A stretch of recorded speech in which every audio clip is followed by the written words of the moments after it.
À 40 ou 50 ans, ton temps n'est plus une ressource renouvelable, c'est une flamme qui s'éteint doucement. Et pourtant, tu t'apprêtes peut-être à commettre le crime le plus grave contre ta propre existence. Sacrifier tes dernières années de puissance sur l'autel d'une compagnie médiocre par simple peur de la solitude. Écoute bien ce qui suit, car ce que je vais te dire risque de briser tes certitudes les plus profondes. Marc Aurèle disait que la durée de la vie humaine n'est qu'un point, sa substance un flux, ses sens une lueur obscure, et le corps une proie pour les vers. Si ta vie est si courte, pourquoi choisir de la partager avec quelqu'un qui ne fait qu'alourdir ton âme? La plupart des hommes de ton âge cherchent une partenaire comme on cherche une béquille, sans réaliser qu'ils sont en train de s'enchaîner à un boulet de canon, alors qu'ils devraient apprendre à courir seuls vers les sommets de la sagesse. Si tu sens que ta vie amoureuse est un labyrinthe sans issue, je t'invite à faire une pause et à cliquer sur le 3e lien en description pour télécharger le livre intitulé « Le manuel sexuel du stoïcien impitoyable ». Car la maîtrise de tes instincts est le premier pas vers la liberté.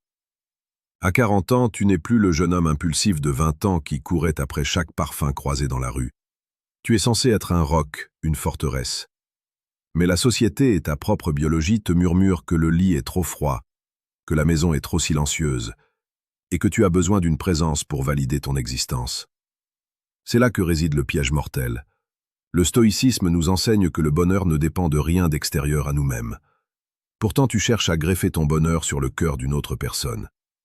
Imagine un instant la scène. Tu rencontres une femme. Elle est charmante. Elle semble combler ce vide que tu ressens le soir après le travail. Mais très vite, les compromis commencent. Tu sacrifies tes lectures, ton entraînement physique, ta tranquillité d'esprit pour maintenir une harmonie de façade. Tu deviens l'esclave de ses humeurs, le spectateur de ses caprices, et le gardien d'une relation qui t'épuise plus qu'elle ne t'élève. Est-ce là le prix de ta liberté? Le problème n'est pas l'amour en soi, mais l'attachement névrotique que tu développes à un âge où tu devrais être au sommet de ton autonomie spirituelle. À 50 ans, tu devrais être un maître, pas un mendiant d'affection. Beaucoup d'hommes s'engagent dans des relations à cet âge parce qu'ils craignent de vieillir seuls. Ils acceptent des partenaires qui ne partagent ni leurs valeurs, ni leur vision du monde, simplement pour éviter de faire face à leur propre reflet dans le miroir. Le stoïcisme te demande de regarder cette peur en face. Qu'y a-t-il de si effrayant dans le silence? Qu'y a-t-il de si terrible dans le fait d'être le seul maître de ton emploi du temps? Rien, sinon l'incapacité à t'aimer toi-même sans le regard d'autrui. Pense aux réalités concrètes de la séduction à cet âge. Tu as accumulé des expériences, peut-être des cicatrices, et une certaine stabilité financière. Tu deviens une cible de choix. Non pas forcément pour ce que tu es, mais pour ce que tu apportes. La sécurité, le confort, un statut. Si tu ne fais pas preuve d'une vigilance extrême, tu finiras par héberger une personne qui n'aime pas ton âme, mais la structure de vie que tu as construite à la sueur de ton front. C'est une erreur stratégique et spirituelle. Tu échanges ton essence contre une présence physique qui, au fond, reste une étrangère. Chaque minute passée à argumenter pour des futilités domestiques est une minute volée à ta propre évolution. C'est ici que tu dois te demander si tu es un homme de vertu ou un homme de besoin. La voix de la sagesse est là pour te rappeler chaque jour que la séduction la plus précieuse n'est pas celle qui consiste à capturer l'autre, mais celle qui consiste à se conquérir soi-même. Abonne-toi à cette chaîne, car nous diffusons quotidiennement les clés pour devenir cet homme inébranlable que rien ne peut atteindre, pas même la solitude apparente. En rejoignant la voie de la sagesse, tu rejoins une élite d'hommes qui ont décidé que leur paix intérieure valait plus que n'importe quelle validation romantique. Revenons à cette idée de l'erreur monumentale. Pourquoi est-ce une erreur à 40 ou 50 ans? Parce que c'est l'âge de la réalisation. Tu as déjà donné tes meilleures années à la construction, au travail, peut-être à une première famille. Ces années qui te restent sont tes années de gloire personnelle. C'est le moment où tu peux enfin explorer les profondeurs de la philosophie, voyager sans contrainte, et bâtir un héritage intellectuel ou matériel sans avoir à demander la permission. En introduisant une partenaire dans cette équation, tu introduis un facteur d'instabilité. Tu dois désormais négocier tes rêves. Tu dois adapter tes ambitions au rythme de quelqu'un d'autre. Si cette personne n'est pas une alliée stoïcienne parfaite, elle devient un parasite de ton énergie vitale. Regarde autour de toi. Combien d'hommes de 50 ans vois-tu qui semblent éteints, Leurs yeux ne brillent plus. Ils sont assis dans des restaurants, face à une femme avec qui ils n'ont plus rien à se dire, discutant du prix des rideaux ou de la santé du chat. Ils ont abdiqué. Ils ont choisi la sécurité d'une prison dorée plutôt que l'incertitude fertile de la liberté. Ils ont oublié que Sénèque disait que l'homme le plus puissant est celui qui est maître de lui-même. En cherchant un partenaire à tout prix, tu avoues ton impuissance. Tu avoues que tu n'es pas suffisant à tes propres yeux. Si tu sens que tu es en train de tomber dans ce piège, ou si tu es déjà dedans et que tu cherches une issue pour reprendre le contrôle de ta dynamique masculine, fais une pause maintenant. Clique sur le deuxième lien en description et télécharge le manuel brutal du séducteur stoïque. Ce livre n'est pas une collection de conseils mignons. C'est une arme de destruction massive pour tes illusions romantiques et un guide pour reconstruire ton charisme sur des bases de granit. La psychologie humaine à 40 ans est complexe. On ressent souvent ce qu'on appelle la crise de la quarantaine. On veut prouver qu'on peut encore plaire. On cherche dans les yeux d'une femme plus jeune ou d'une nouvelle conquête la preuve que nous ne sommes pas encore obsolètes. C'est une vanité pure. C'est une dépendance au regard de l'autre qui est diamétralement opposée à la doctrine stoïcienne. Un stoïcien sait qu'il vieillit. Il accepte le déclin de son corps, mais il renforce son esprit.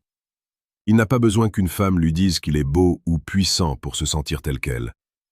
Chercher un partenaire pour combler un manque de virilité perçu est la voie royale vers l'humiliation. Car tôt ou tard, cette personne verra ta faille, ta dépendance, et elle perdra le respect qu'elle avait pour toi. L'erreur est aussi logistique. À cet âge, chacun arrive avec son bagage. Les ex-conjoints, les enfants, les traumatismes, les dettes émotionnelles. Est-ce vraiment ce que tu veux? Passer tes soirées à gérer les drames issus du passé d'une autre personne? Le stoïcien cherche la tranquillité, l'ataraxie. Il veut que son esprit soit comme une mer calme. Une relation à cet âge, c'est souvent jeter des pierres dans cette mer tous les jours. C'est se laisser envahir par des problèmes qui ne sont pas les tiens. Tu deviens un gestionnaire de crise au lieu d'être un philosophe en action. Prenons un exemple concret. Imagine que tu aies un projet qui te tient à cœur, peut-être écrire un livre, lancer une nouvelle entreprise ou apprendre une discipline exigeante. Seul, tu peux y consacrer tes nuits, tes week-ends, ton silence. Avec un partenaire qui exige de l'attention, du temps de qualité, des sorties et des discussions sans fin sur la relation, ton projet mourra dans l'œuf. Tu finiras par lui en vouloir, et elle finira par t'en vouloir d'être distant. C'est une spirale de ressentiment.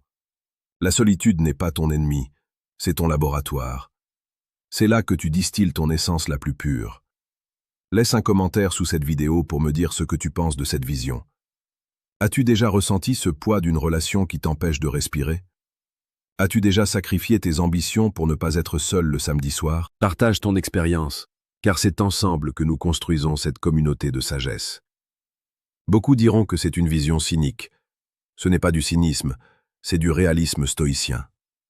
Épictète nous rappelait que nous ne devons pas chercher à ce que les choses arrivent comme nous le voulons, mais vouloir qu'elles arrivent comme elles arrivent. Si la solitude est ton état actuel, pourquoi lutter contre elle? Pourquoi essayer de la supprimer par une présence forcée? Apprends à habiter ta solitude. Apprends à en faire une compagne plus fidèle et plus enrichissante que n'importe quel être humain. Une fois que tu n'auras plus besoin de personne, c'est là, et seulement là, que tu pourras éventuellement choisir d'accueillir quelqu'un, non pas par manque, mais par surplus. Mais à 40 ou 50 ans, ce surplus est rare, car nous avons déjà tant à cultiver en nous-mêmes. Le monde moderne nous bombarde d'images de couples seniors heureux, marchant main dans la main sur la plage. C'est une construction marketing. La réalité, c'est que la plupart des gens sont ensemble par habitude, par peur financière ou par incapacité à gérer le vide.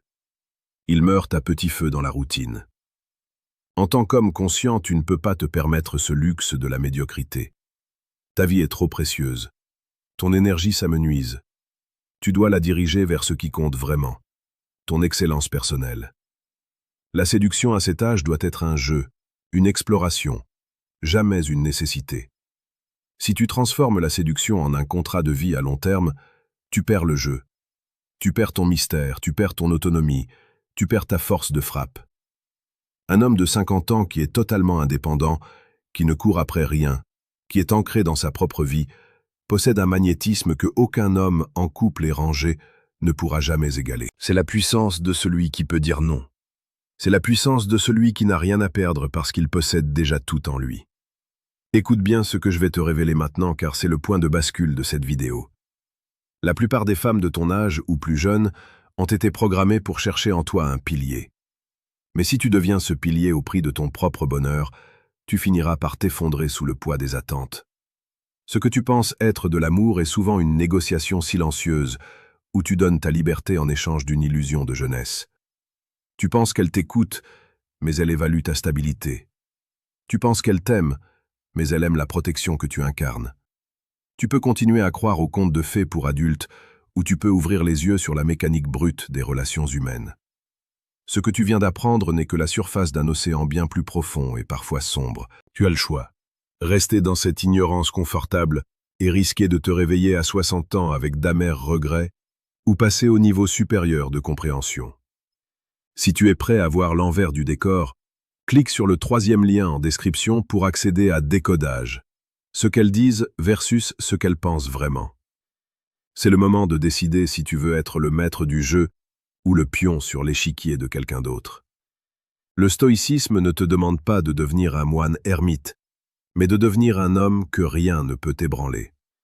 Si tu as un partenaire, assure-toi qu'elle soit une indifférente préférée, comme le disaient les stoïciens. Quelqu'un dont la présence est agréable, mais dont l'absence ne change rien à ta structure interne. Mais soyons honnêtes, combien de relations de ce type existent réellement? La plupart sont fusionnelles, dévorantes et limitantes. À 40 ou 50 ans, tu n'as plus le temps pour ces enfantillages émotionnels. Tu as des montagnes à déplacer, des vérités à découvrir et une mort à préparer avec dignité. Imagine ta vie comme un jardin. Pendant des décennies, tu as laissé n'importe qui y entrer, piétiner tes fleurs, planter des mauvaises herbes de doutes et d'obligations. Maintenant, il est temps de fermer la grille. Non pas par haine des autres, mais par amour pour la beauté de ton jardin. Cultive ton esprit. Deviens si riche intérieurement que la simple idée de devoir partager ton temps avec quelqu'un qui ne comprend pas la profondeur d'une pensée de Sénèque te paraisse absurde. La séduction véritable à cet âge, c'est l'art de rester inatteignable. C'est d'être présent dans le monde, d'apprécier la beauté féminine, de vivre des moments intenses, mais de toujours rentrer chez soi dans son sanctuaire, seul avec ses pensées et sa propre grandeur. C'est là que réside la vraie virilité stoïcienne. C'est ne dépendre de personne pour son pain, ni pour son plaisir, ni pour sa paix. Si tu choisis d'avoir un partenaire à cet âge, tu commets souvent l'erreur de vouloir revivre un passé qui n'existe plus. Tu essaies de recréer une dynamique de foyer alors que tu es dans une phase de récolte spirituelle. C'est un anachronisme vital. Ta mission à 50 ans n'est pas de changer des couches ou de discuter de l'éducation des petits-enfants de ta nouvelle compagne. Ta mission est de devenir un phare pour les plus jeunes, une source de sagesse, un exemple de force tranquille.